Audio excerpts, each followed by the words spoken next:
Hey everyone, Sean here. I just wanted to give a quick reminder that I'm going to plug in at the beginning of every episode. Joe is currently on hiatus. Big bummer. We miss him to death. But while he's away, I wanted to just, keep putting stuff out and keep being creative and coming up with new ideas and concepts and shows and stuff. So the feed is going to have a bunch of different things, a bunch of different guests, a bunch of different interviews, all sorts of stuff while Joe is away. Uh, if you tune out, that's totally cool. I understand. But I do appreciate everyone that sticks around and hangs out with us while we're doing this new adventure. And if you are waiting for Joe, just know that if you see an episode and it says THS and a number on it, Joe will be in that episode. If it's not that, there's probably no Joe. Probably, I think.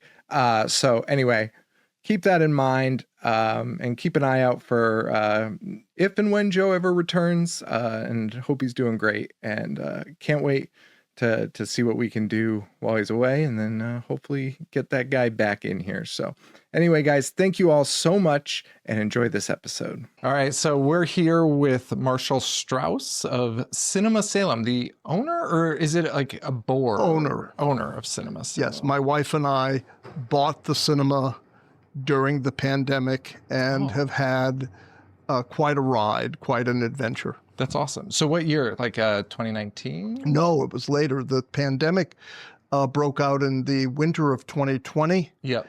The cinema closed almost immediately. And then the then operator of the cinema, the outgoing operator, and the landlord approached us and asked if we would be interested in taking it over. We had expressed interest prior to the pandemic. Okay. And so they knew us because of that interest. But the pandemic obviously changed everything. Everybody was skittish. Yeah. Everybody wanted to pull in, reduce their exposure to risk. Right. We explained that, and the landlord was very generous with his terms, and we said, okay, let's try it. Wow, that's really cool. Wait, so that's wild. So they was the previous owner, were they like trying to read the writing on the wall, being like, what do I do here? Or was it just coincidence? He's a great guy, first name Paul. And he had stepped in 10, 12 years earlier, maybe even 15 years earlier. And he had restarted the cinema. We're sitting in a venue that has been a cinema for decades. Yeah. In fact, the building that we're in is a replacement for a building that went up even decades earlier that was a grand cinema palace, a Paramount, with 1,000, 1,500 seats. Wow. And as the film industry went through its financial gyrations with the impact of television in the 50s and the 60s, the vast number of movie theaters started to shrink and shrink fast. At its peak in the middle of the 20th century, Salem had 7 movie theaters. And we're now it. Yeah. And so the building that had been here was torn down and a new building went up. What makes it distinctive is that there's a mall on the first floor and a parking garage overhead. The city owns the parking garage. A private landlord owns the mall. Wow. And it's a complicated relationship, not to bore your listeners, but the history of a movie theater in Salem, where we're sitting, there's been one in one manner or another for a century. That's wild. And so we're the latest version of the owners, and we're delighted. It's a struggle because the film industry continues to have difficulties with people not coming back after the pandemic. Yep. That's laid on top of people drifting away for other forms of of entertainment or diversion, such as video games. Yep. In fact, we're playing, as we tape this, we're playing Minecraft movie. Yep. Very successful. Yeah. It's a crossover from a different form of entertainment, video gaming. Yeah, no, I was actually just talking to somebody about that, about video games, because it's, you know, it's 60 hours or however, 40 to 60 hours of entertainment. And why go to the theater? So, you know, these are what people are thinking. I'll just play this game for 10 hours tonight. And what Minecraft did, involving the chicken. Yes. What Minecraft did and Barbie did and other films have done is they reminded everyone that the reason you go to the movies in a theater is because you're there with other people. Yeah. And there is something in the human psyche that, strangely enough, the Greeks figured out thousands of years ago. We want to sit with others as we're experiencing a story. Yeah. And we can gasp at the same time. We can laugh at the same time.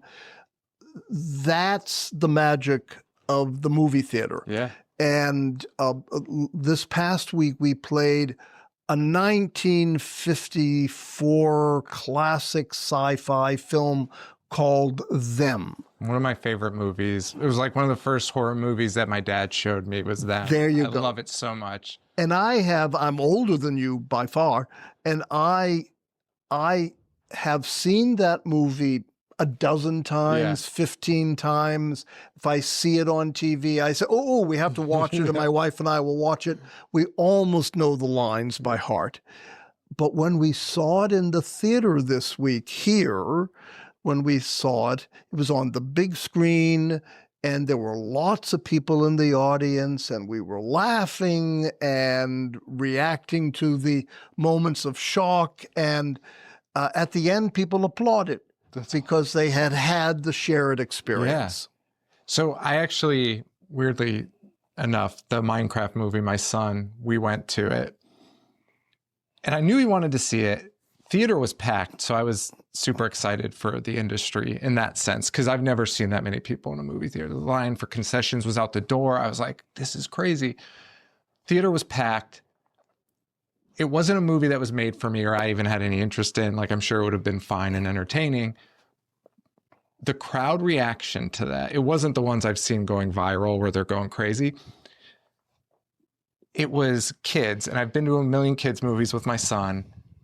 And, you know, the kids are antsy. They don't want to, they watch the first 30 minutes, they get antsy. How old is your son? He's 12 now. Okay. So he was fine. But actually, that's actually kind of the interesting part about the Minecraft movie was every kid was dead quiet until the moments they knew the lines, which how do they even know? I when we left, I asked James, I was like, how did you all know? They were saying them in unison together out loud. And I was like, how do you know? How did you all know the lines? And he's like, well, the trailer. And I was like, yeah, but like, you didn't know when that moment happens. And they knew it like dead on. And they were cheering at points where they cheer, but then that was it. It wasn't like raucous. And it was one of my favorite experiences in a theater just because of everyone else. Everyone else was having the time. I actually got like a little emotional during it because those kids were having the time of their life at that. Yes. And I was like, this is amazing. Like, how awesome. And like, hopefully those kids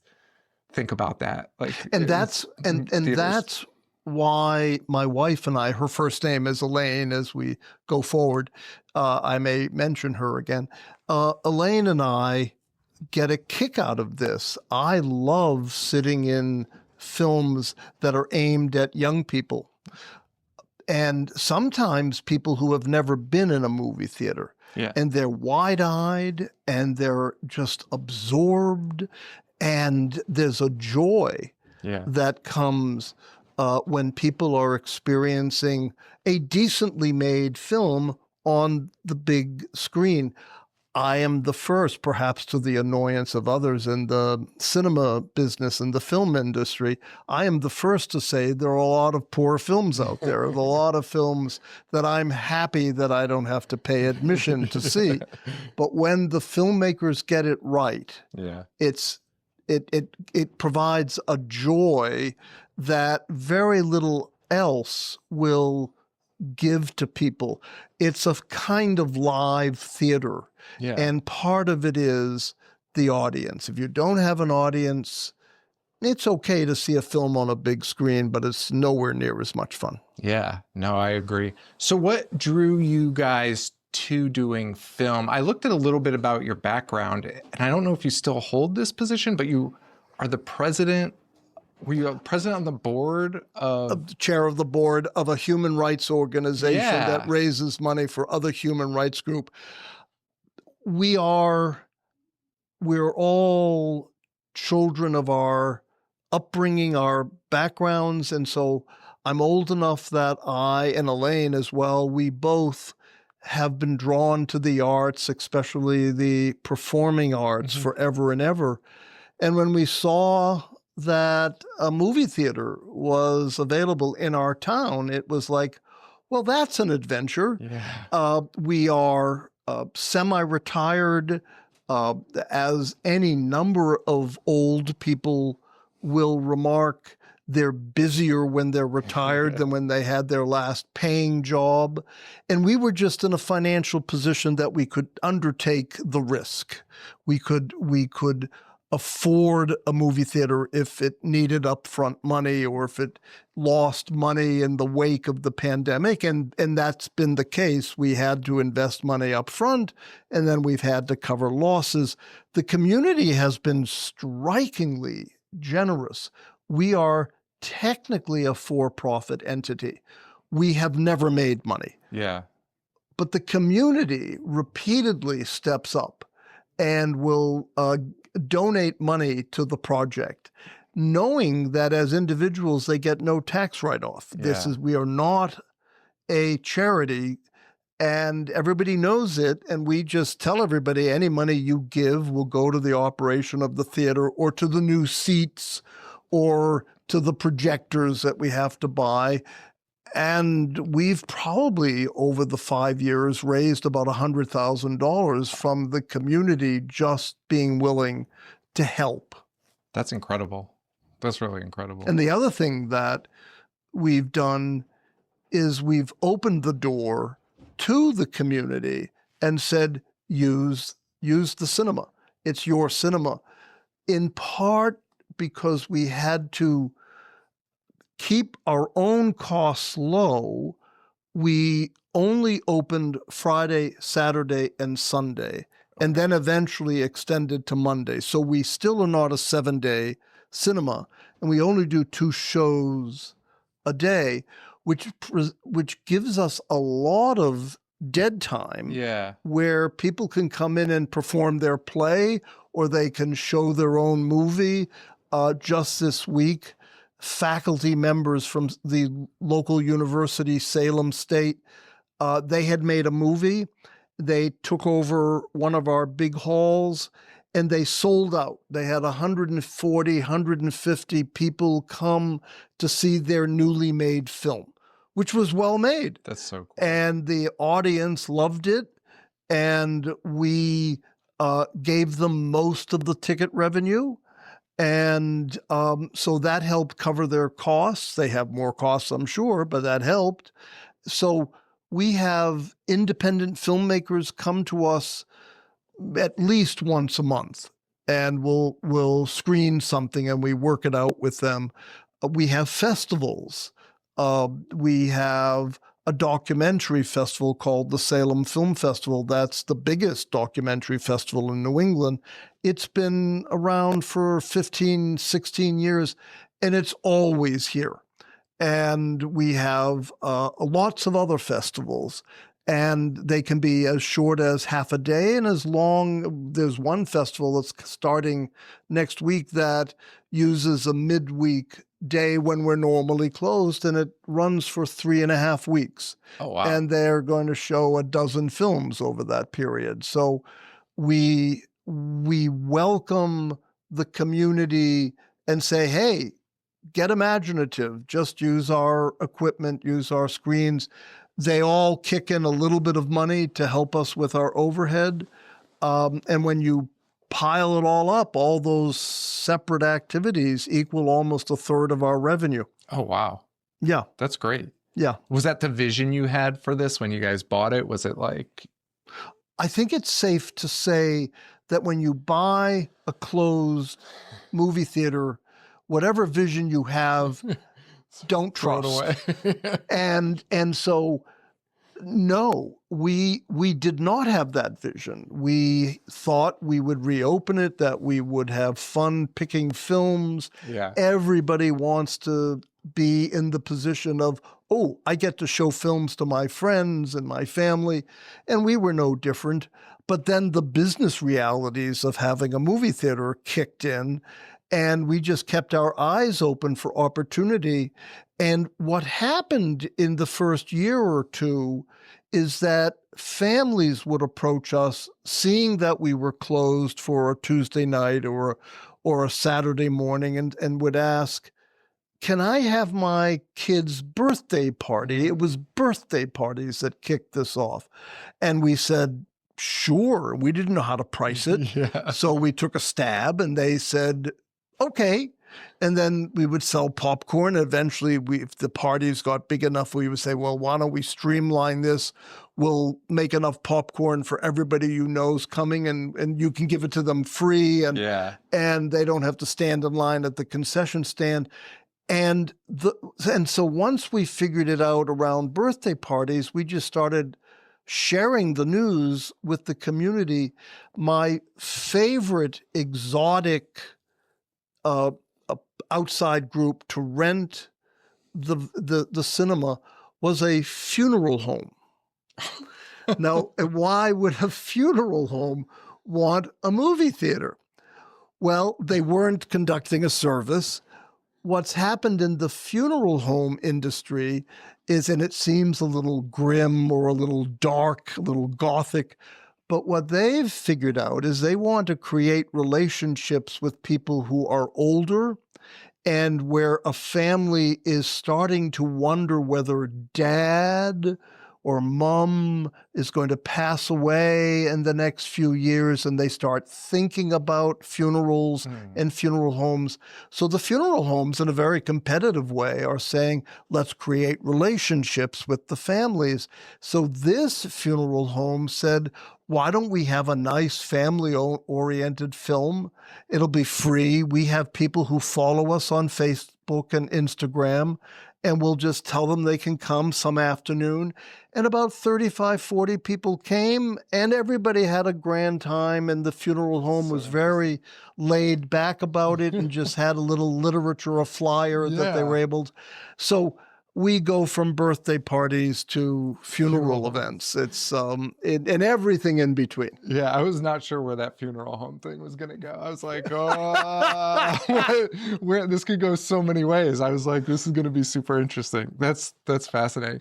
So Salem obviously has this giant tourism industry around, the history and the Halloween culture. Sure. Did that shape the theater in any way? Did you adapt to that, or was that kind of what you were gearing towards anyway, or was that like hey, we should probably gear towards this because you have this amazing Nightlight series you have, and then the Monster Squad weekend, which I saw when we came in, was really cool. So, and we didn't even know what we were doing. I'll come back to your question, but we didn't even know what we were doing with Monster Squad because our reputation keeps growing in the film industry and in the horror subset of the film industry. The actors who had been kid actors approached us and they said, hey, can we come to Salem and do some kind of a weekend? And I spent a couple of long conversations with the lead kid actor who was kind of acting as, forgive the pun, acting as a producer of all this. And we cut a deal. We said, sure, we'll pay you a bit of money. We'll recover it from ticket sales. We'll have VIP events. And as the weekend, it was a Friday through Sunday weekend, and as the weekend progressed, the actors said, this is actually the first Monster Squad festival that anyone's ever done. And I don't think they even thought of it that way initially. And we stay in touch, and we'll probably have them back. And we've had Hocus Pocus cast here. We are always looking for a way to allow people in the community to touch the film. Yeah. We won't let them go up and touch the very expensive screen, but they can virtually touch the film because we have actors here and directors here. And so we're always looking for that angle. Your initial question, I'm very proud I remembered it. Your initial question... I had to go look because I'm not sure I even know what I had. As you get older, you wander. And then, what was the question? Your initial question was, has being in Salem shaped us? Yeah. Inevitably, yes. Salem has emerged as the place that about 1 million people each year want to go to just to touch Halloween. Yeah. Just to be part of Halloween. And that's 1 million that happens in October. There are lots of people who come in September and August and July. So what we've observed, and the public statistics available from the city reinforce it, is that every year it gets wilder and crazier. And so if you're going to be a business in Salem, you better pay attention to the fact that the large number of people, and if this was just a group of Salem residents talking at this moment, we all might say the hordes are arriving.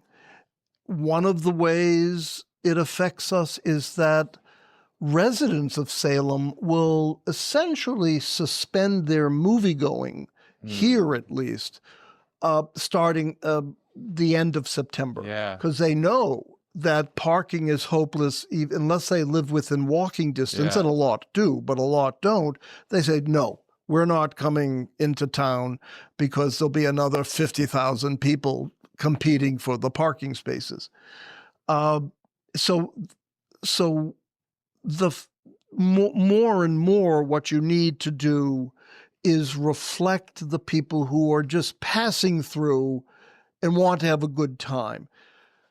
Generally, people, when they're on vacation, don't think, oh, let's go to a movie. Yeah. But when they come to Salem, if you offer them a 1933 throwback movie of Dracula or Frankenstein, they will say, hey, let's see that. And parents will bring their kids. So what we do is shift the nature and the type of film that we show. If there's a new film out that's Halloween focused, we'll show it. If there's a nostalgia film, if we can get, because Disney is very careful about releasing Hocus Pocus, but we've been successful the last few years in getting it.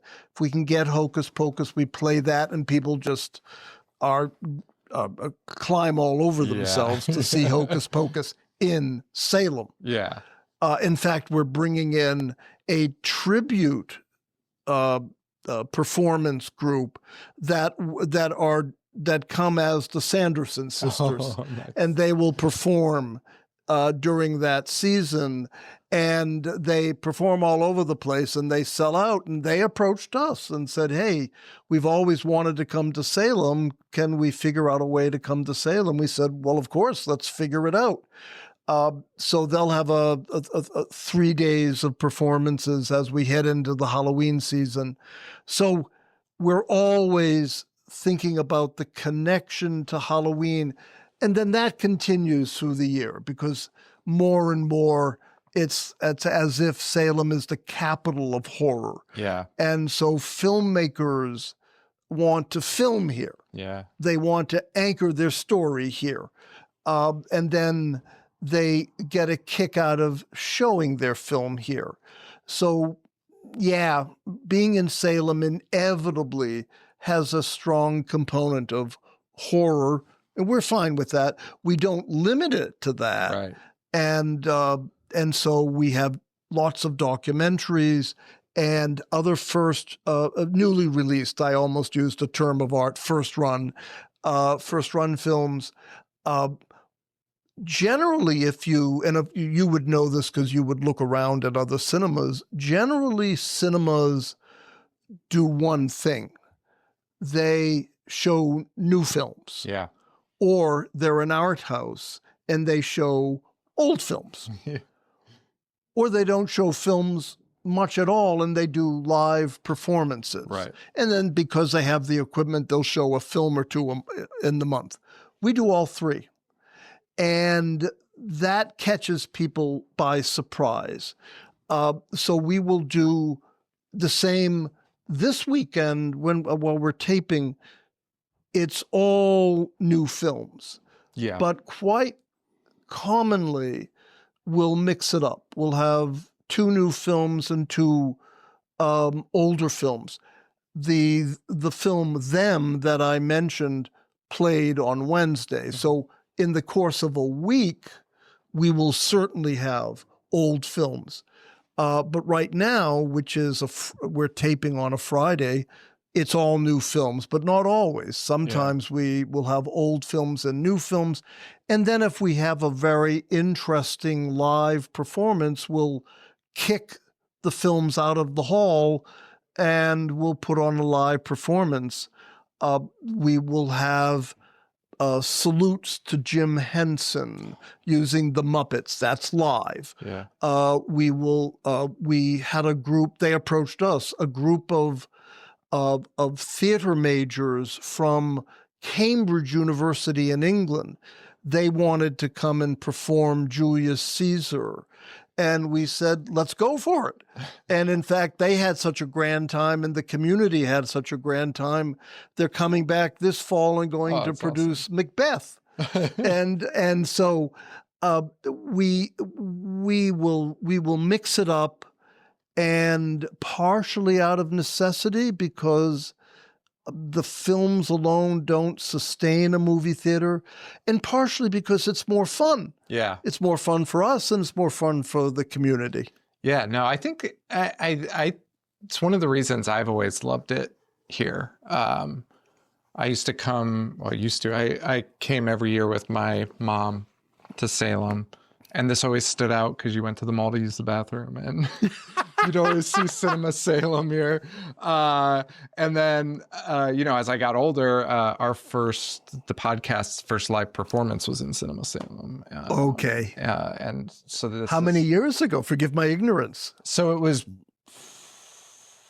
it had to have been, it was definitely before the pandemic. So you weren't here, but it had to be 2018. So the previous owner, Paul, was the one who welcomed you. Yeah. Yes. So, and it was a podcast that's been going on for 7 years. Congratulations. We're almost at 10 years now. 10 years. It's crazy. Yeah. Yeah. So, but yeah, no, we had our first performance here, and actually my co-host, who just left the show recently. Sorry. Still trying to figure that out. No, don't be sorry. But it's actually funny because... Well, I'll invite you on my podcast, which is all about psychotherapy, and I can ask you why. I need that badly. That would actually be fun. Is that a real podcast you have? No, I joke. I was like, that would be fun. I've gone to therapy for But maybe 10 there's years a also. career there for me. Podcasts, interviewing hosts of podcasts who need psychotherapy. That would actually be great. But it's funny because actually now that I'm thinking about it, that Salem, the first Salem event we ever did, he couldn't make it. His wife was pregnant and due any day, and he was like, I don't think I can go. Like I feel like she's gonna give birth if I go to Salem. So I ended up doing it by myself, which was terrifying. But Set me up pretty well though to do the other live events after that. Well, so that was far the worst thing. So far, you're doing fine. Oh, thank you. I haven't tried to run out of the room yet. Thanks. So how do you decide on that programming? Because you just So the so much. staff leads that. Okay. And there are very experienced people here who've been doing it for years, who have an instinct for what's coming out that's new that the audience would be interested in, what's old that would remind people of what used to be special 50, 70, 80 years ago. And then I always tell them to take chances. So if we're not sure something will work, go for it. And so far that works. Some films perform terribly, and I groan, but you go on. And so the staff will pick. I will offer some general guidance, like maybe we need a little bit more of this genre or that genre, or maybe we need a little bit more of the nostalgia films, or in the field of nostalgia, maybe a little bit more of this and a little bit less of that. Every once in a while, there's a film that I'm interested in, but I rarely say play a film. When they picked them, I was ecstatic. Yeah. My hand shot up, my arm shot up, and I said, them. And I was so happy. And then I told the lead programmer here, I said, okay, I have to be the one to introduce it. He said, fine. Awesome. So I did. Producer Lexi, do you know how they capture the ants in them? Sugar. Go figure. Mountains of sugar. Do any of the events or screenings stand out in your memory as like one of your favorites? Wow, great question. I hesitate. I will answer, but I hesitate as I'm processing the question because as I was saying, one of the things I best like is the range, the variety. So I'm as interested as the next person in a blockbuster. So if something comes and really hits you hard, I love it. I get entertained, diverted as much as the next person. I love it when we can bring back an older film that people have largely forgotten. And then I can see their excitement when they experience that. On the live side, I like it when the performers are good and they've managed to attract a large audience. Yeah. And then the energy in the room is just over the top. When I was talking with the previous owner one evening, we dropped by the cinema. He still operated it, and he had a series of comedy performers, comics. Oh. And I was standing in the back of the hall with Paul, and I just had a big smile on my face, not because the individual comics had me in stitches, so I was laughing. It was the energy in the room. And I just said, boy, this is a lot of fun. Yeah. So the energy comes when the audience is really caught up in something. And then I want to be there, sort of like, because this is Salem, sort of like a vampire who is just eager to grab some of the energy and be ecstatic as I finish the evening. Yeah, no, I mean, again, like that Minecraft thing was like the same thing for me, where it was just that energy and like all of their joy changed that movie. I don't even know if I could tell you like a scene in that movie at this point, but I was just one of the best experiences. I was just thrilled. I can like still feel that feeling of like. And then the film that did best in that regard, which became a societal phenomenon, was Barbie. Okay. And that's now, we're coming up on 3 years, I think, for Barbie. Yeah. And I could have it wrong, could be 2 years, but I think it's 3 years. I think it's 3. Yeah. And of course, it came out on the same weekend that Oppenheimer started. So we had the phenomenon of Barbenheimer. Yeah. And that caught people's fancy. People were making fun of it, the two films together, but it put people in the right frame of mind.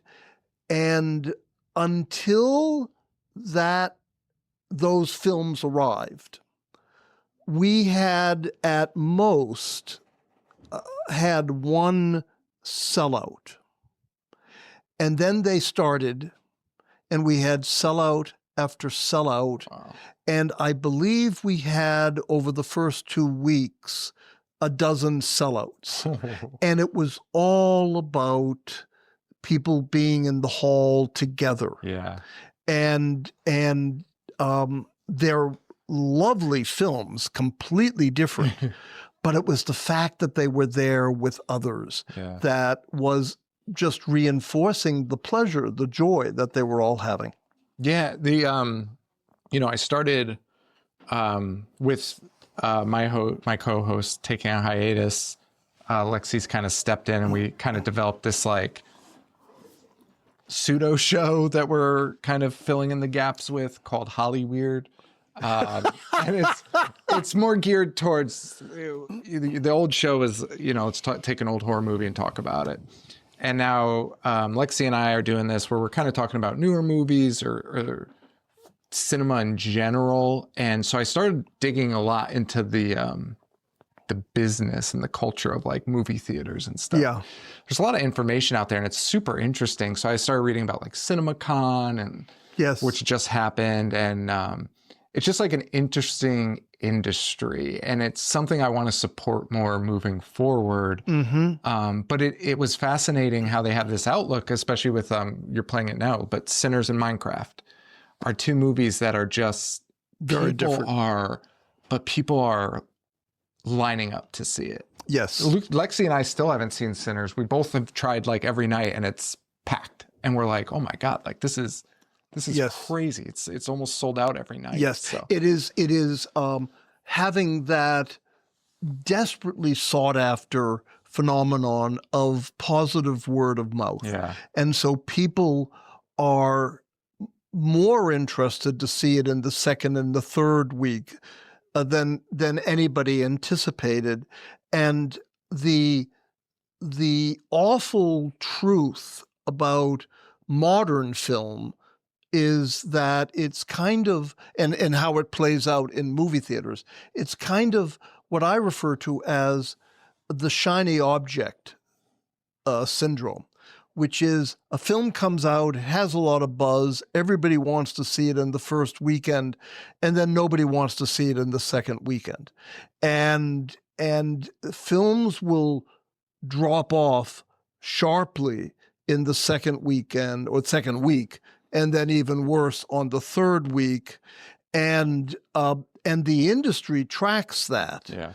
And one of the signs of a successful film is that the decline in the later weeks is less severe. Sinners is striking in that it's almost not declining. It is. Yeah. And Minecraft hung in there. And Barbie hung in there. Yeah. So a film that scores big, it's the second week and the third week, which will be the real signal that it's really catching the attention of the audience. One of the difficulties that came out of the pandemic is that the major online platforms, Netflix, HBO, Prime, they all wanted to grab these big films earlier and earlier. And as everybody was scrambling and everybody was desperate, the platform said, and the studios, I should put the blame on them, the studios said, we'll shorten the period of exclusivity for the theaters. And when they did that, they essentially diminished the appeal of going to the theaters. The studios will not enjoy my saying this, but I kind of think the actuaries at movie studios are calculating how far they can push cinemas before they would go out of business. And just as they're getting to the place where the cinemas are closing in disproportionate numbers, they back off and they try to revive the cinemas by being a little bit more generous in their terms. Now, that is a biased presentation from a cinema owner. Yeah. But when you look back over decades, you see this again and again. So recently, in light of Barbie and Oppenheimer and Minecraft and Spider-Man, which all made fortunes, the studios are figuring out maybe they shouldn't hand them over, the big films, hand them over as fast to Netflix and Prime and HBO and other platforms. Yeah. Yeah, I was listening. We actually kind of talked about that a little bit on a Hollyweird episode, because there's that National Association of Theater Owners. Yes. And they were pushing real hard to change those terms. Yes. And oddly, Disney's like the only one that's like, yeah, like we want theaters time extended. It's some of these other studios now that are kind of fighting it. And I saw in CinemaCon, they said that they were pushing it even harder now. And they've got some studios agreeing to it, but others not agreeing to it. They need to provide a little bit more time of exclusivity. Yeah, 100%. Simply to keep the cinemas alive. Right. And that's what will motivate them. The other thing is they're all, it's sort of like the Las Vegas gambling syndrome. Everybody goes to Las Vegas not to win $10. They go to Las Vegas to win $10,000. Yeah. Well, of course, most people will end up losing. Yeah. But you keep going back to gambling with the hope that you'll win. Yeah. You'll win big. So that's an awful lot of what animates the people who finance films. Yes. Not the filmmakers. They have a creative vision, but the finance people, the studios, they're going for the big win, the $1 billion film. You only have a $1 billion film if it plays for a month in the movie theaters. You do not make $1 billion from Netflix or Amazon or from HBO or the combination. Yeah. You make your billion from playing at Cinema Salem and AMC, boo, hiss, and and you, that's where you make your billion. Yeah. And so as every once in a while a $1 billion film occurs, the studios, particularly the finance people, are reminded they've got to keep the cinemas alive if they're playing for the $1 billion.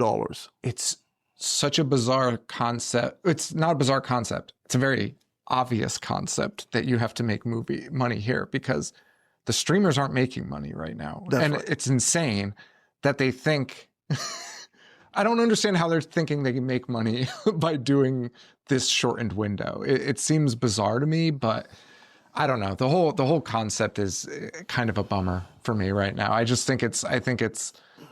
don't know. I hope they start pushing to get these things back in theaters for like extended periods. Well, I'm sure we'll see a bit more of it. Yeah. The next few months will be interesting because there are more films that will at least do decently. Yeah. And so the winter is always depressing in cinema land because people don't want to go out with crappy weather. Now, if you live in a warm state, well, okay, you go out. But if you live in the Northeast or the north center of the country where an awful lot of people live, then you go out to do whatever form of entertainment less. So we'll see. But I believe the real answer is for venues like ours to mix it up. Yeah. To not depend on a single narrow form of entertainment. Right. But to go to where their customer is, and their customer wants to interact. They want to gather with people. And if you can do that with a little bit of live and a little bit of nostalgia film and a little bit of new film, you then have 3 legs to the stool, and you're more likely for the stool not to fall over. Yeah. Yeah. No, that's a good thought. I was thinking about just what we were going back to. It's almost like they've become like a private investment group, like the studios, where it's like they need an X amount in return. Because now you hear these movies that make $100 million over the budget, and they're like, it was a flop. I was trying to avoid taking you down the rabbit hole of stocks and bonds and movie investment, but you're absolutely right. And for example, one of the things that is not a very big secret is that AMC keeps scrambling to figure out how it's going to reset its debt, which was accumulated over the last several years so it could expand and refurbish. And at the time they took on a lot of debt, they did so when interest rates were low. Well, they have to reset that debt, refinance that debt, and interest rates have gone up. So they're scrambling. They issue new stock. They're doing whatever they can do to avoid having to go into bankruptcy court and reorganize. They won't go out of business, but they're scrambling to handle that debt. And so what happens, whether it's filmmakers, studios, or big chains of cinemas, they're all having to respond to the dictates of money, because you have to get the money. Yeah. And it's not that the people with the money are evil. The people with the money are just saying, we'd like to get paid back. And so it's human nature. If you've got $1,000, you're not going to run around saying, I'd like to invest it in something that will lose money. You're going to say, oh, I want to invest it in something that will make money. Right. So it's a natural form of business pressure, and everybody has to respect it and respond to it. And the studios are no different. Their job is to bring together the creative side and the financial side. And the financial side is saying, but do we have a chance at making money here? And as you suggested a moment ago, a film can make $100 million in ticket sales and lose money. Yeah. And the first thing that financial observers of film will look for is, well, how much did it cost you to make the film? And how much are you spending on the marketing of the film? And they add all of that up and they say, well, if those two things are $175 million and you only brought in $100 million, you're in trouble. Yeah. And so that happens all the time. Yeah. I mean, I got to tell you, my college periodically asks all of the alumni to write a little essay. So what have you been doing with your life? And in my last essay, I said, well, my wife and I bought a movie theater. And then I went on to say, and the question I'm trying to answer over the next few years is, why are so many movies crap? Yeah. And cinema owners are not supposed to say movies are often crap, but they are. Yeah. And thank heavens people as audience members are willing to take a shot at watching a film to see if it's good. Yeah. But if films are crap, then the question is, why are they crap? Because we just spent $50 million to make that film. Yeah. How can you not make a good film with $50 million? Well, it happens all the time. Yeah. And I'm fascinated by that. It's not my $50 million. I wish I had $50 million, but it's not my $50 million. But gee, how can you spend $50 million and it doesn't work? Yeah. It's a very strange process when you bring creative people together with financial people. It is. And sometimes it works and sometimes it doesn't. if it's not your money, it's fun to watch. Yeah, exactly. So what do you think is the biggest struggle then with owning like an independent theater? Biggest struggle of owning a cinema? Yeah. Biggest struggle is to figure out how to get audiences to come and then come again and come again. That's why we mix it up. That's why we're not without our own instincts of what is good, but we pay a lot of attention to what the audience is responding to. And I suppose, as we've discussed, if we think there'll be energy in the room, then we want to do it. Yeah. It's almost like through this conversation, I'm figuring out that's the business model. That, I mean, it often happens. It's when somebody says to you, explain what you're doing with your life. And then you say, oh, after the conversation, so that's what I'm doing with my life. So what we do is look for things that will bring energy into the room. Yeah. And that's a combination of the creative side and the audience. That's a cool way of thinking about the business. That's really interesting. It's funny because I know Lexi, all she talks about is wanting to own a theater.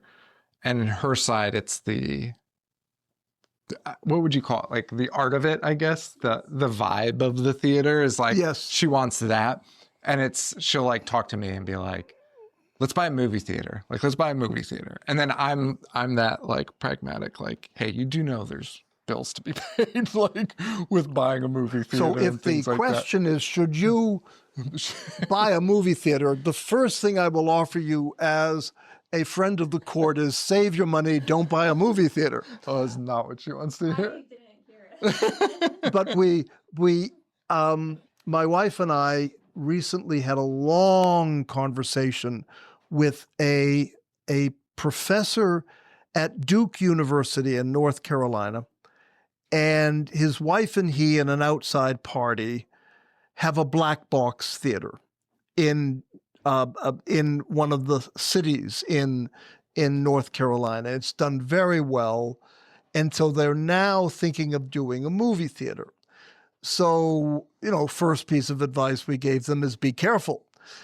But they seem well positioned to do this because they're not going into it simply for the excitement of showing their friends and family members movies, which is the addiction. Oh, I can show people movies. They're coming from the background of having done a range of activity, live music, theater, and at a different venue, a 20-minute drive away, but a different venue. And they're bringing that mixture of experience to the new venue. And they're starting small. Yeah.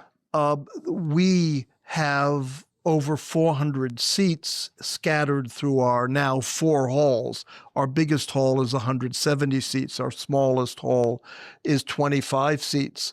Movie theaters are more likely to succeed if they have fewer than 100 seats. It's why when people are launching movie theaters, again and again, you find that they do small venues because rarely does a film demand 200 seats.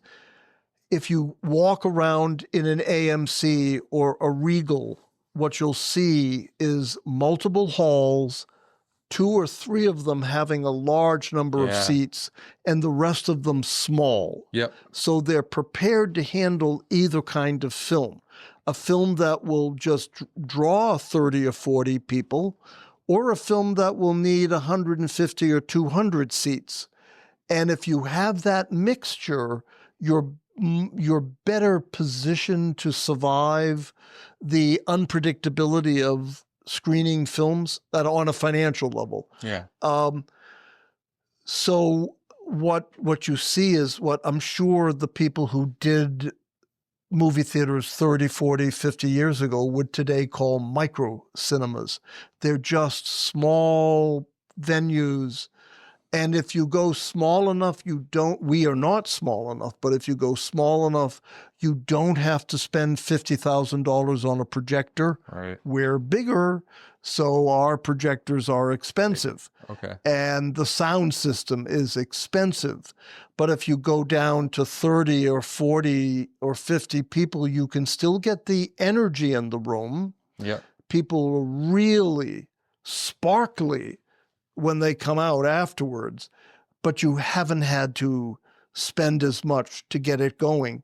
And then if it works, figure out why the restaurant next to you is failing, and then get the landlord to give you the restaurant space and bash through the wall and add a second and a third screen. But the way you should begin, which is not the way we began, but the way you should begin is small, understated, one screen, one projector, 30, 40, 70 seats. Yeah. And build a small community of people who are excited, who will come, who will help you, maybe volunteer, maybe donate some money. You can do it as a for-profit. You can do it as a non-profit. What we've found is you don't have to be a charity, tax-exempt organizations for the community to kick in money. Yeah. It's easier, but you don't have to be. Right. But you got to go in knowing that this is not a way to make a fortune. Yeah, absolutely. Are you guys looking, what's the future look like for Cinema Salem? You had renovations pretty recently, right? Oh, we're here for another at least 5 years. Okay. So when we sat at a nearby restaurant during the pandemic with the landlord, and we said, sure, we'll do this, we'll reopen it, but have you heard there's a pandemic? He said, okay, let's try it. And he essentially said no rent for the first year. Oh, wow. And then a small percentage-based rent in the out years, and let's do it for 5 years. And we said, okay, let's do it. So essentially, he became a very kind, quiet partner to help us pull this off. And we've always thought he was very generous in how he structured the deal. And so on months that we have terrible performance numbers, he doesn't get much rent. And when we have a Barbie, he gets a lot of rent. Oh, and he's perfectly happy. So about 6 months ago, we said, hey, this is working well enough. Let's extend. And he said, sure. So we took the 5-year lease and made it a 10-year lease. Nice. So we're here for 10 years. And, my wife and I will bring in the wheelchairs and the rocking chairs, whatever's necessary as maybe a nursing aid, whatever's necessary to keep us going. And one day when we think that we've done it enough and we've built an energetic community of people who really want to support it, we'll figure out how to hand it over to a nonprofit. We'll work with people to set up a board. Yeah. And we'll get the tax exemption, and we'll tell people that when they donate, they can actually take it off their taxes, and we'll create a little endowment, and we'll create something that will continue after Elaine and I really just have to sit in the audience and watch, that we can't handle the stress of running the venue. Whether that's a year from now or 5 years from now, we'll figure it out. Yeah, no, that's incredible. Yeah, I'd seen that on the website. I liked that you had put that out there. That you were one day this is the plan. We want people to understand that, because we meet people all the time and they're really excited by this, and they say, can I help? And we say yes, and then they help. And we're watching. We're delighted at people's enthusiasm and generosity, but we're also seeing them perform. One of the things, it's a very strange way to put it, one of the things you do is you hire volunteers. And when you hire anybody, you assess them in advance and then after they've begun to perform, after they've begun to help. And you want volunteers who bring the skills and the enthusiasm that allow you to build a team of volunteers that can keep it going. So sure, we have paid people, we have a staff and they're fantastic, but we also have volunteers and they're fantastic. And we're watching to see, well, that would make that person would be an interesting board member, and that person would be an interesting finance director. And we're just looking to see who can step in when the day comes when we have to figure out how to give up the movie theater, maybe take flying lessons and try to become a pilot of a 747, whatever's next. That's awesome. That's basically all I had. I guess we can end it with, do you have a favorite movie?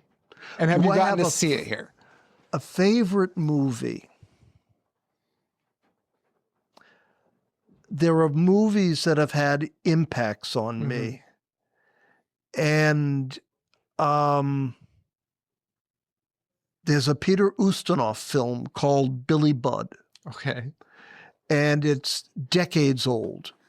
And it's a film which starred a very young Terrence Stamp, who later people have seen, like he played Zod, I believe it was, in one of the Superman. Yeah, or two of the Superman. And they don't know, the people who see him in that don't know that decades earlier he was this young actor who was riveting. And what Ustinov wrote, he may have done the screenplay as well as direct. He did a film that showed the clash between what is right and wrong versus what the legal system requires. And it was set at a time of war. And I have seen it a dozen times. And the acting is superb. And the message is powerful. And it ends on a down note. It's, in the end, the clash between what's right and wrong and what the law requires doesn't end happily. Well, that's the kind of film that resonated with me as a kid and as an adult. And I went off to run nonprofit organizations in the human rights field. And it's not a surprise that a film that resonates with me is something that shows that clash. Other people would have other films. I loved the Star Wars film. There are films I won't see again. For example, I won't see Alien. Okay. Because I saw it not thinking it was a sci-fi film, not knowing that it was a horror film. Yeah.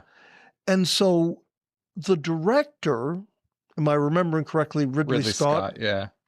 The director was a master of his craft. We all watch horror films, and there are clues that are nonverbal that something scary is going to happen. And after you've watched a dozen or 50 or 150 horror films, you have absorbed all those clues. And the good directors use those nonverbal clues to make you tense because something's going to happen. So you go back and you watch Alien. The clues are all there. However, almost every time the director gives you the clue, nothing bad happens. And then in Hitchcockian fashion, because Hitchcock also trained us, there's a release of the tension because something bad didn't happen. And now to the audience, they'll understand what I'm about to do. I'm going to clap. Yeah. And then suddenly the bad thing happens when you're not expecting it. To take that culture of film watching and turn it upside down so that every time you're clued in that something bad is going to happen, it doesn't happen. And then when you're clued in that the moment of tension is over, something bad happens, that's exhausting. And I saw the film twice. And the first time I didn't know what I was getting into. And it took me days to recover. I would tell everybody the entire story. It was psychotherapy. I was just, I got to tell you about this film. It drove me crazy. And I would go on and on for 20 or 30 minutes, and I felt a little bit better because I was getting it out. And then I would walk down the hall to the next colleague and say, I got to tell you about this film. I drove them all crazy. And then a couple of weeks later, I went back with friends. And now I knew what was coming. Yeah. And it was still brilliant because I could now watch Ridley Scott as he manipulated us. Right. And there is a scene toward the end where everybody is left with the impression that a certain character in the film is going to be the source of the badness. Yeah. Now, by this time, half of the audience, still sold out, half of the audience was there for the second or third showing. The audience as one muttered under their breath the name of the character. Yeah. And I just laughed because it was everything. It was, yes, that's the brilliance of the film, and that's the brilliance of the director, and that's the collective experience. They were all on the edge of their seat, fearing that moment, which ultimately didn't happen. Yeah. And it's so completely different films. Yeah. A horror film which was done in a masterful way. And I will just offer one more. It's a Wonderful Life. Okay. The Jimmy Stewart, Frank Capra film. All right. And it's simply joy. And I just watch it every time. And I am smiling. I know the lines, and I am smiling at the acting and smiling at the joy in the film. And I don't think we've had it here. And one day we will. And I'll just get a kick out of watching. Yes, exactly. So 3 films. I love that. Actually, you know what I was thinking about? I don't even know if you'll know the answer to this. Is Alien the movie where there's no score during it too? I don't think there's any music playing. I actually am not sure. There's certainly very powerful sound.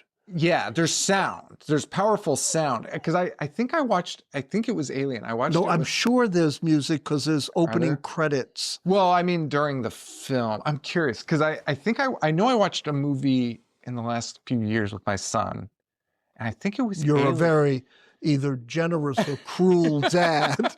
We actually put it on outside, and he's I don't know. There's something about it being outside, I feel like, that let it. Oh, you were watching it outside? Yeah, we put a projector outside and did it that way. And so, I don't know, there was an element that like kind of lightened it in that way where it was like. And what's brilliant about the film is it doesn't require gore. Yeah. There is a bit of splatter at a couple of critical scenes, but in general, it's not the conventional horror manipulation. Yeah. And that's what gets tiresome. Yeah. Because lesser directors figure out if you splatter red, then people will squirm. My theory, never really checked with a horror director, is that film is about triggering emotion. And the easiest emotion to trigger in an audience is fear. Okay. Because you're in the dark and you can throw a jolt at the audience by a camera angle or something jumps out of from the left hand of the screen, or you use your music. And so you can jolt the audience and people then have fear and they've had the emotion. Harder to do comedy, harder to do love, harder to do tragedy. And if you get any of those wrong, the audience squirms. So directors often start with horror and they learn their technique, and then they move on to the more challenging types of films. Yeah.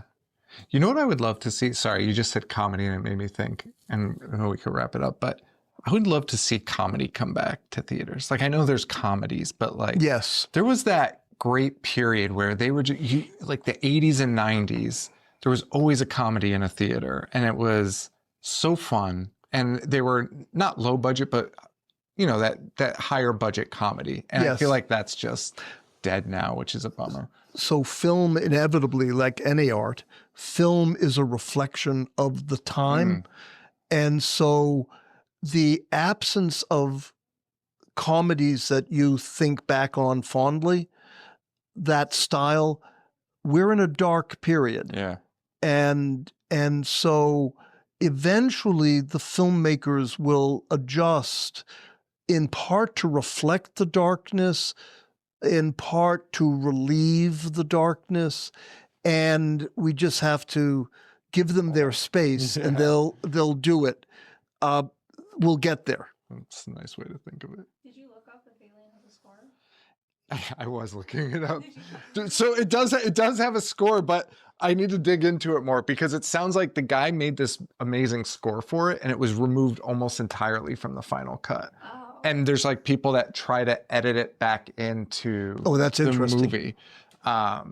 But I don't know how much music is still left in the movie. But I just remember towards the end, I just remember like talking to my son and I was like, I don't think there was any music in that because you just highlight.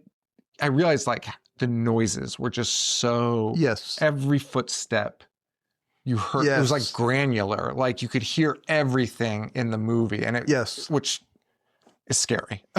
Yes. It adds to that. But thank you so much for doing this. This was a lot of fun. Yeah, I appreciate it a lot. We're doing Movie Theater May. I should have mentioned that at the top of this. We're doing Movie Theater May, which is why we wanted to come to Cinema Salem while we were here and talk to you and Thank you. talk about movies. Is there anything you wanted to end with? Come back again. Yeah, absolutely. We will. All right. All right. And Thanks so everybody who's listening, go see a movie. at an independent theater in Cinema Salem. Well, thank you for the plug. Thank you so much, Marshall. All right. Bye-bye.